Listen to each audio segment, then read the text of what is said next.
Hello, sea creatures. Today we're going to ask if your homeboy here should turn into your homegirl. Because we ask those kinds of questions around here.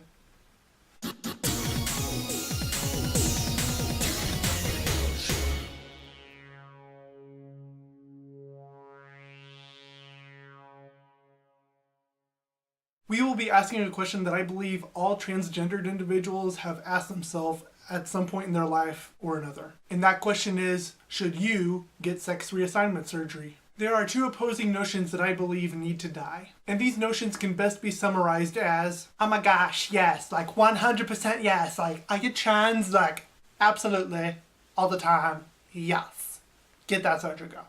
And then there's the other side of, no, never. You need psychiatric help. But both of these notions are wrong. Absorb our research to find out why.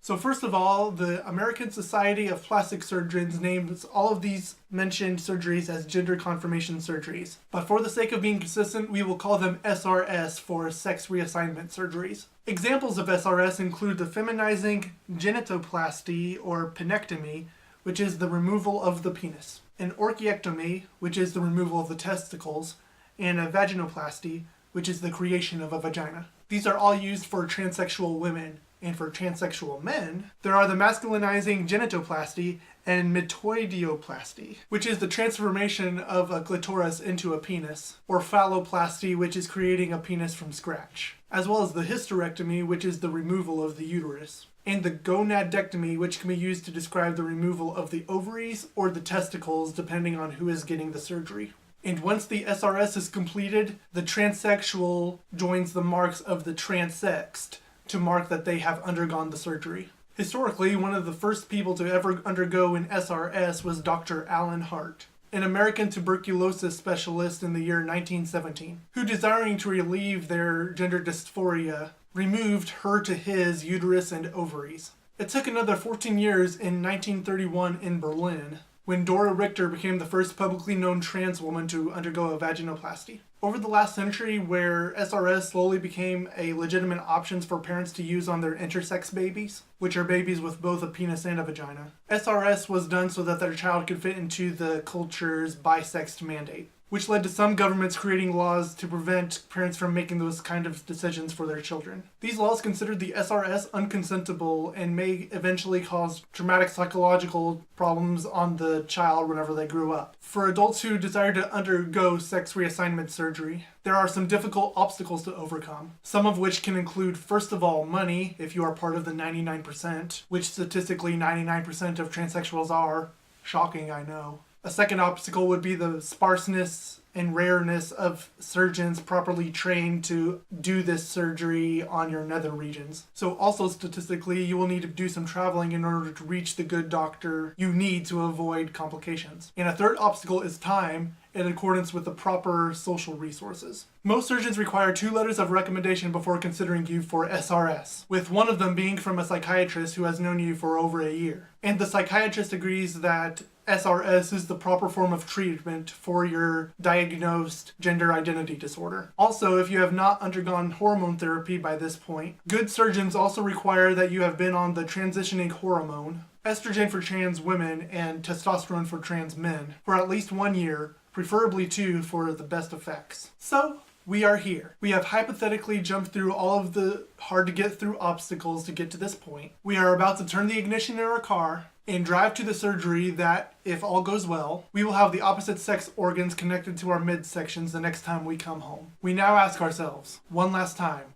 should I get sex reassignment surgery? Let's look at a few good reasons why we should, with an example of SRS done right. One decent argument is that when gender identity and one's biological sex organs do not match, a person must either adjust their mind or their body in order to have personal cohesion. For many individuals, changing their body is a lot easier than changing their mind. I mean, can you imagine what it is like to have some of the core beliefs that you have about yourself just suddenly changed and altered? Imagine going from saying, I am a child of God who will live forever in eternity, to, I'm going to die in less than 100 years and then nothingness, or vice versa. Now, can you imagine someone chopping your hand off? Like, which one is actually easier to imagine? Sudden body altercation in order to appease one's own deviant mind is a lot easier than one changing their own deviant mind to become normalized. Another decent reason is that global society in general is becoming more accepting of transsexed individuals. For example, in India's High Court in 2015, Justice Siddharth Mridul had this to write: "Gender identity and sexual orientation are fundamental to the right of self-determination, dignity, and freedom. These freedoms lie at the heart of personal autonomy and freedom of individuals. A transgender person's sense of experience of gender is integral to their core personality and sense of being. Insofar as I understand the law, everyone has a fundamental right to be recognized in their chosen gender." Although I could voice a couple counter notions to how the justice worded their decision, I'll let it go unchallenged because mostly there are multiple more reasons why you should not get SRS. But here's a good case example of what happens when an SRS is done right. In Iran, they have a decent but not perfect way of dealing with trans people. They essentially say that if you are born a man and your body is female, for the good of society, the government is responsible for fixing the issue. If psychiatrists diagnose you with gender identity disorder, the Iranian government gives you permission to undergo SRS. And while Iran does not mandate that all trans individuals have the surgery, it is not possible to change the gender marker on your official documents without undergoing the surgery. From here, I'm just going to quote Sarah, a trans woman who underwent at least 20 years of feeling that she was in the wrong body before getting SRS at age 28. She says, "I turned into a whole new version of myself which I loved so much. It was like dying and being reborn. I felt more liberated than what I was in the past, because in the past, I was imprisoned within the framework of my body and my former identity. After the surgery, I got liberated from all those things. For me, anything was better. Anything. At least after the surgery, I got to enjoy some basic rights that I didn't enjoy before the surgery." I'm surprised to say that almost everyone was very welcoming and very supportive. Sarah had worried that government officials would harass her during the legal process after the surgery, but everyone treated me like a saint. They adore me so much, and they admire me so much for doing such a courageous thing. They respect me on a whole different level. I didn't even expect that, to be respected by people for being a transgender. But it all happened after the surgery. And all of a sudden, I could wear the clothes I wanted, change my name to an effeminate one, and live the lifestyle of my choosing. One last thing to say. Sarah did it right. She was patient and she waited a long time before she got the surgery. She was sure of who she was, and this is key. If she had made the decision solely based off of her dislike of being a man and hoping that being a woman would help, it would not have worked out this well. Also, she was in a positive social environment that helped the official transition go seamlessly. A negative social environment for someone who is already confused about their identity would only make their confusion worse. Patience, a for certain psyche, and a positive support group, I'd say, are three things that are necessary for a successful SRS. And now, here are the many, many reasons why we should not get sex reassignment surgery, with a few case examples of trans people regretting their decisions. Persistent regret can happen after SRS, which may be due to unresolved gender dysphoria, or a weak and fluctuating sense of identity, and may even lead to suicide, which I will go into further detail later. Now let's talk about the rate of suicide that happens among transsexed individuals when compared to the normal population. A study that extended over 30 years in Sweden, where the culture is strongly supportive of the transgendered, documents their lifelong mental unrest. 10 to 15 years after the surgical reassignment, the suicide rate of those who had undergone sex reassignment surgery rose to 20 times that of comparable peers. Now here's the main table that shows the results of their massive findings. And there is one thing on here that you should realize, that they don't tell you here, but they do tell you in the methods section of their paper. For every one person in the transsexed group, there are 10 people in the control group. So in order to project what the numbers would look like if the transsex group was 10 times that of what the group actually was, we simply add a 0 for their data. For the primary example, look at the row of death by suicide. It says that there were 10 among the events cases versus 5 in the control group. So we can say that if there were 10 times more people in the transsex group, there would be 100 deaths by suicides versus only 5 in the control group. This is saying that people who undergo SRS are 20 times more likely to be successful at committing suicide. Also from this study, seeing the vastness of suicide completions between the trans group and the control group, there was still a 6.5 times greater likelihood at a suicide attempt in the trans group, and these trends are definitely worth noticing. Just so we're clear,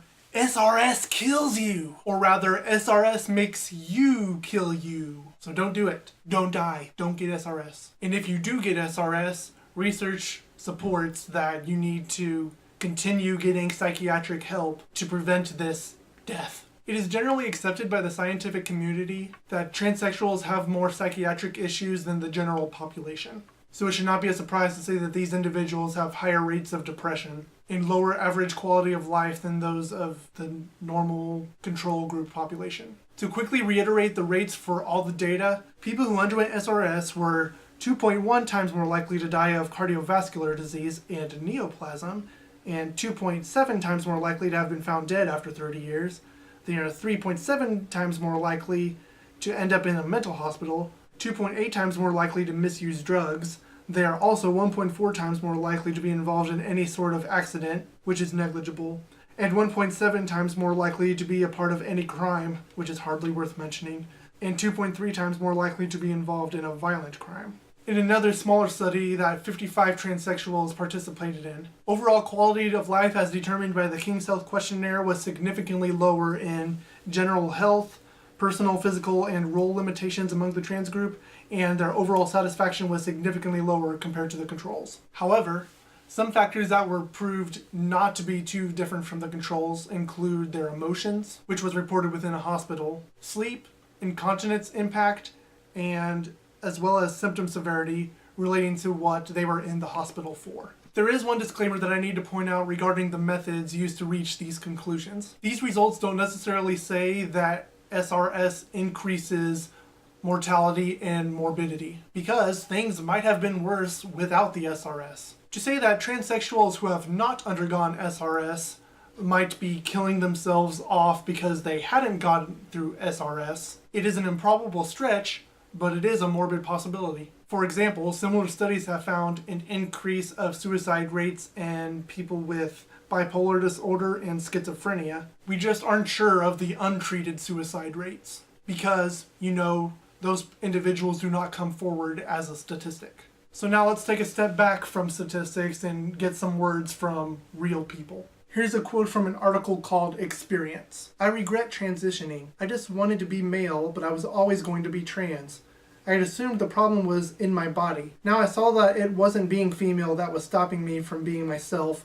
It was society's perpetual oppression of women. Once I realized this, I gradually came to the conclusion that I had to detransition. I have come off testosterone, and as my body has resumed production of its own hormones, I have become someone female who looks like a man. I will always have a broken voice and will never regrow breasts. However, my hips and thighs are getting bigger. Being male was more comfortable for me, but remaining on hormones means I would have continued to focus on my body as the problem, when I don't believe it belongs there. What feels easiest isn't always what's right. This woman was basically like the example that we gave earlier, about getting in the car and driving to the final SRS. She was almost there, but she stepped back after she realized that it was society trying to turn her into a person that she was uncomfortable being. And from another case example, here's an example of one of the first and few known people who have undergone SRS surgery in both directions. And he suggests that the pre-surgery hormones may have been overly persuasive to push him to get the SRS in the first place. His name is Charles Kane, who is formerly Sam Hashimi, and he offers a unique perspective on gender. And from here on out, I'm going to be quoting the article that I got it from.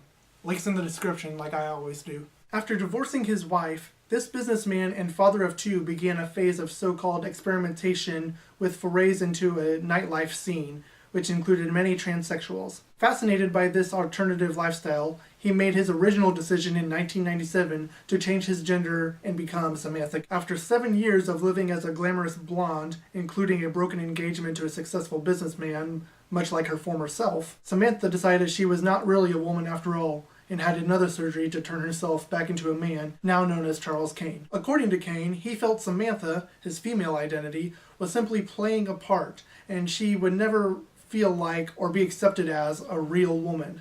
Worse, Kane feels he made the decision hastily under the influence of the female hormones, which he feels pushed him into the surgery. I don't think there's anyone born transsexual. Areas of their human brain get altered by female hormones. It really is like brainwashing someone into a way of life. And here is one last example given from the perspective of a doctor and his colleague who treated many transsexual patients fixing to undergo SRS in the early days when SRS first started to get popular. By 1972, Dr. Benjamin had diagnosed, befriended, and treated at least 1,000 of the 10,000 Americans known to be transsexual. And from here I quote a Medical Daily article. His colleague, endocrinologist Charles Ihlenfeld, administered hormone therapy to some 500 transgendered people over a period of 6 years at Benjamin's clinic until he became concerned about the outcomes. There is too much unhappiness among people who have the surgery, he said. Too many of them end as suicides.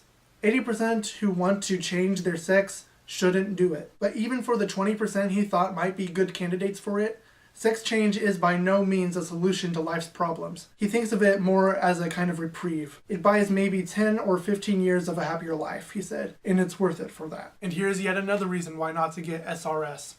Job discrimination. A 2011 survey by the National Center on Transgender Equality and the National LGBTQ Task Force discovered respondents whose ID did not match what was on their official documents. 64% said that they had experienced discrimination in hiring, as compared to 52% of respondents who had updated their ID documents to match what their gender was presenting. And similar problems rose up when similar individuals were looking for a place to live. And do you remember those slightly increased rates of crime that I mentioned earlier? Well, if you are one of the unfortunate ducks who get incarcerated, where most prison facilities assign prisoners according to the gender that they were assigned at birth, data shows that 1 in 3 transgendered prisoners get raped in prison. Look, we made this video out of deep concern for those in the transgender community who all too often try to commit or succeed at suicide. I'm here to either solidify your mind or to change your mind into a more solid form. You may want to go back to your birth gender after finding out that being the opposite sex isn't all that it's cracked up to be.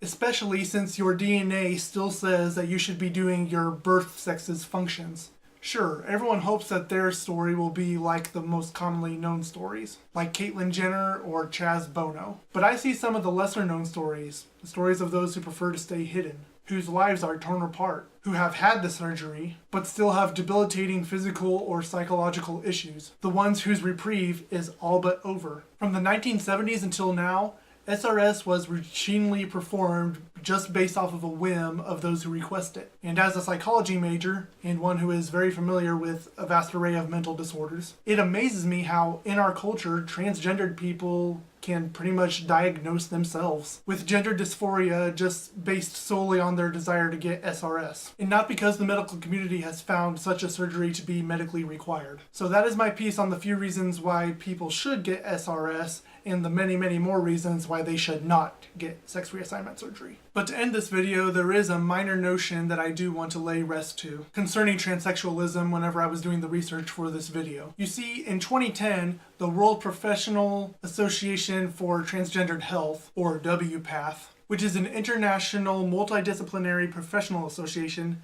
stated this: no person should have to undergo surgery or accept sterilization as a condition of identity recognition. To which I say, yes, but personal identity and social identity are two different things. Just because somebody personally identifies as a purple unicorn doesn't mean everyone else has to recognize you as such, because, of course, you are not a purple equine with a single horn popping out of your head. If you identify as a man, having a penis should be the bare minimum requirement for society to recognize you as a man, and same with women having a vagina. However, rather than coming inside the cabin of the plane of political ideology like a normal person, in 2015, WPATH broadened the scope of its claim and went even further out on the left wing of the plane. And they called on governments to eliminate unnecessary barriers and to institute simple and accessible administrative procedures for transgender people to obtain legal recognition of gender consistent with each individual's identity, when gender markers on identity documents are considered necessary. Which, in standard death of a notion format, I say to them, so you are not satisfied with the legal documents recognizing you as a purple unicorn.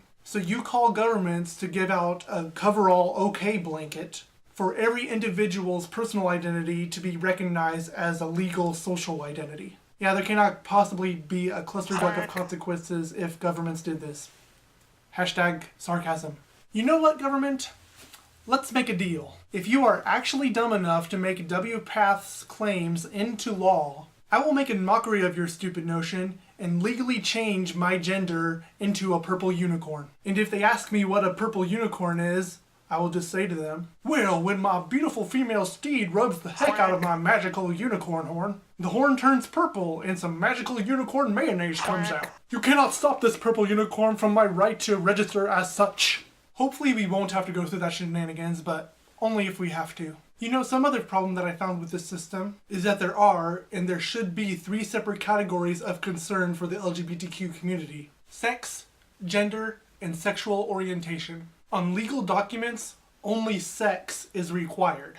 There is no gender required for many of these common documents. There is no sexual orientation required for anything except for, like, dating sites. They try to lump gender and sexual orientation as similar to sex, which, let's be honest, is not something that we should be pushing onto our children. Sex is the only objective fact that can be imposed onto children from birth, for the purposes of legal documentation, even when that fact can be changed later. That's just something to think about until the next time I bring up sex, gender, and sexual orientation. But anywho, hopefully now as a result of all this research, you and I can know that if we would like to get sex reassignment surgery, which I certainly don't, but if you do, that it comes with life-shortening risks such as suicide, with the big glaring exception of being born intersex, which if you have been born intersex, by all means, go for it. Because chromosomally, you are already both. And you have a right as a human being to be either one, the other, or both if you darn well please. This video was made by Tim and Titus Nabely on a channel called Death of a Notion. And definitely not about people who artificially grew a pair of balls or boobs. Not that that would have been a bad thing, it's just that neither of us were born intersex or grew up having extreme gender identity disorder. So if you would like to become more enlightened, depressed, enraged, or thoughtfully dissenting from us, depending on your previous notion, please do us a giddy and click on those like and subscribe buttons, and join our fellow sea creatures who live in the Notion. And until next time, kumbaya, mother duckers. Metoidioplasty. Can you use that word in a sentence? Metoidioidioidioidioid. Waiting for the AC to turn off. Please turn off quicker so that I can play the show. You are going oh so slowly today. Just turn off so I can get it on the road. Hey!